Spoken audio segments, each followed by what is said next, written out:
I've been on YouTube for 17 years and my career has definitely seen better days.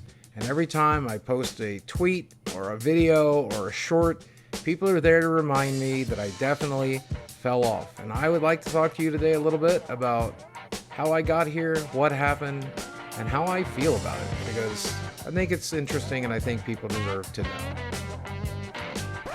My first video was just goofy and dumb, and it was me just acting weird and being fat. Not too different from the shorts I upload these days, but this was 16 years ago. And of course, nobody watched the first few videos, even though I was one of the only people on the platform back then. And I'd always been a big fan of sketch comedy, and I was working at this game store. So we had a lot of free time and a lot of customers coming in, so we would film these sketch videos, and I don't know, that's kind of something I'd always wanted to do. Huge fan of Saturday Night Live, Second City, stuff like that.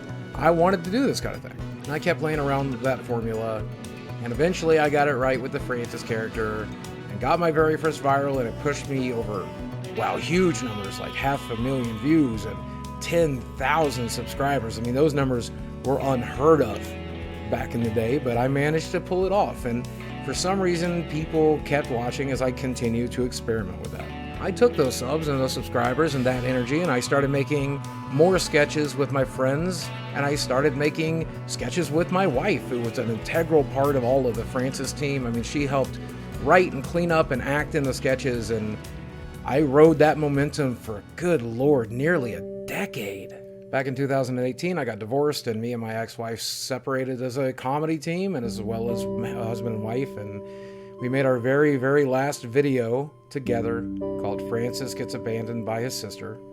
We wrote this, produced it together. It was our very last thing. And genuinely, I thought I could not do the Francis sketch anymore because she was such a huge part of it. And I tried to pivot, tried to find something else to do on the channel. And pivot, I did. I'd always been making these personal videos since way back in 2009.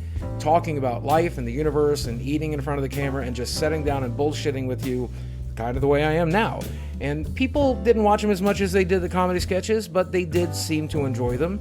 And I kept making these types of videos, and people kept watching, and I was pretty grateful. Problem was, I'm a really sensitive guy, and I probably have definitely shown that to you over the years. My marriage was wonderful, and I was very glad to be married, but it eventually fell apart, and we fell out of love. And we went our separate directions, and I did not handle that well at all. Added to the fact that I got gastric bypass surgery, and I was losing weight, and I was not able to turn to my favorite thing in the world, other than my wife, which was food. And it was a pretty dark time for me. I became more mentally ill than I had ever successfully been throughout the years of my life, and that's really saying something. I became just a complete and utter insufferable asshole. And you could definitely see that on my live streams. You could definitely see that on my YouTube channel. And people were picking up on it, and they were sharing it and spreading it. They were putting it out every chance they got. Every time I made a mistake, every time I made an off-color joke, every time I got upset, every time I got sad on live stream, any of this stuff. Every time I did any of that stuff, it spread like wildfire because, I was still fairly notable as a creator, and I was showing my real self, and unfortunately that real me was not a great person. Another thing I was doing during that period of time was making these gaming news videos, and they were fairly successful. People were tuning in to hear me talk about video games and the news surrounding them, and I felt really good about it. On top of that, I was getting sponsors who would tune in, and they would advertise on the channel just like everybody else has ads these days. You might wonder why I don't have sponsored ads anymore. It's because people who were upset with my antics and some of the stupid things I had said and done were writing my sponsors en masse to try to make sure I wasn't sponsored anymore.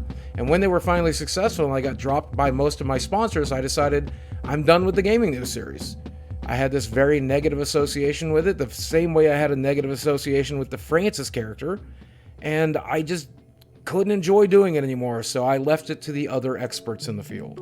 One other factor that goes into what I'm describing is that I got my teeth fixed back then, and I'll be honest with you, I didn't get my teeth fixed for looks. I got them fixed because I had 17 teeth left out of the 32 you start with, and 14 of those were infected. So I was dying of infection. My teeth hurt all the time. And this company out of Dallas reached out and offered to do these implants for free. And I took them up on the opportunity, and people hated my teeth.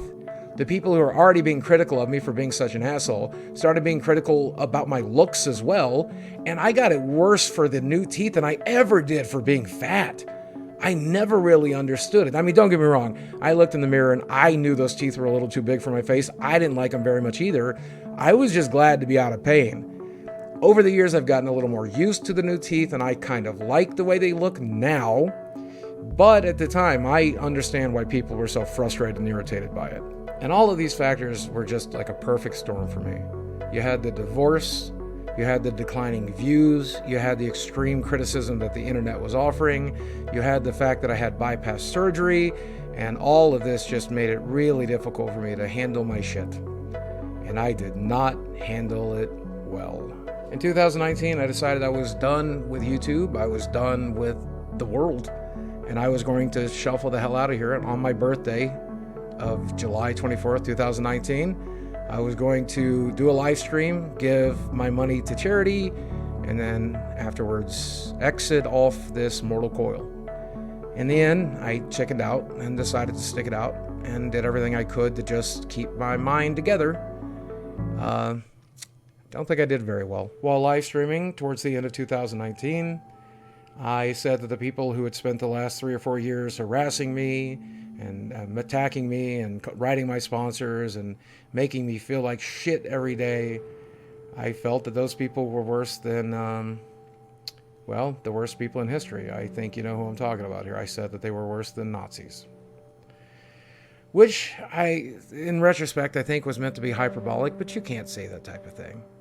And I knew when this came out of my mouth on live stream, it was time to quit. It was time to go get help.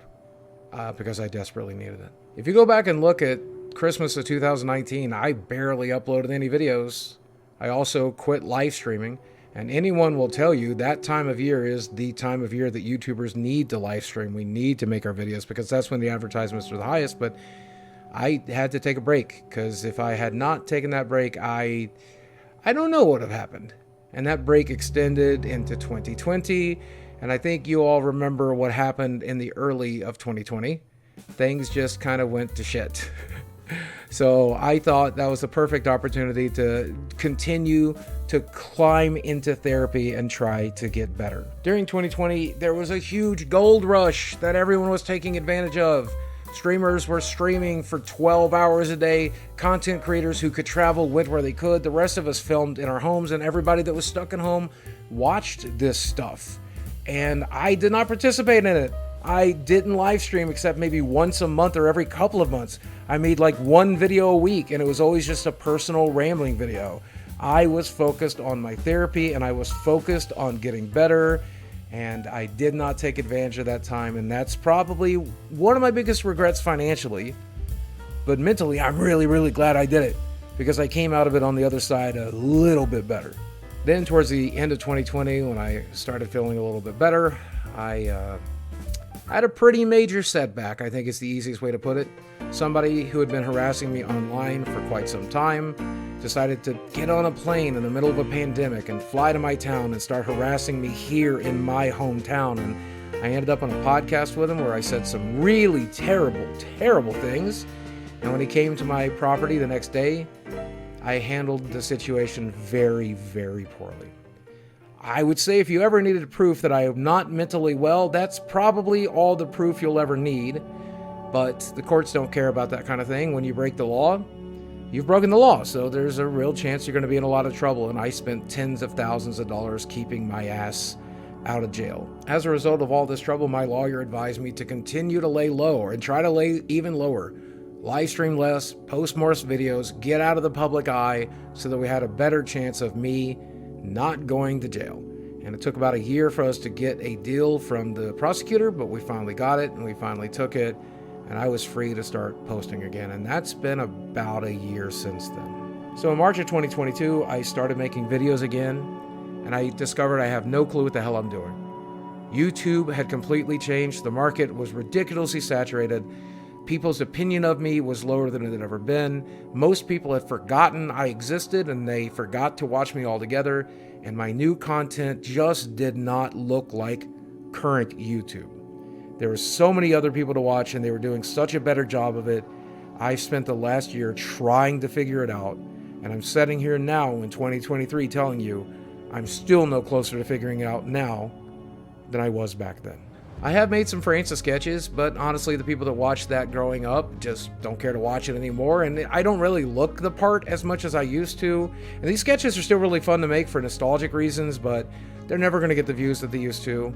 I'm not that good of an actor, I'm not that funny looking anymore, and I'm not that funny of a writer, so this is just kind of a thing I do to entertain myself more than anything else, and the fact that a handful of people are entertained makes me happy, but this certainly isn't going to be something that gets people to watch again, I don't think.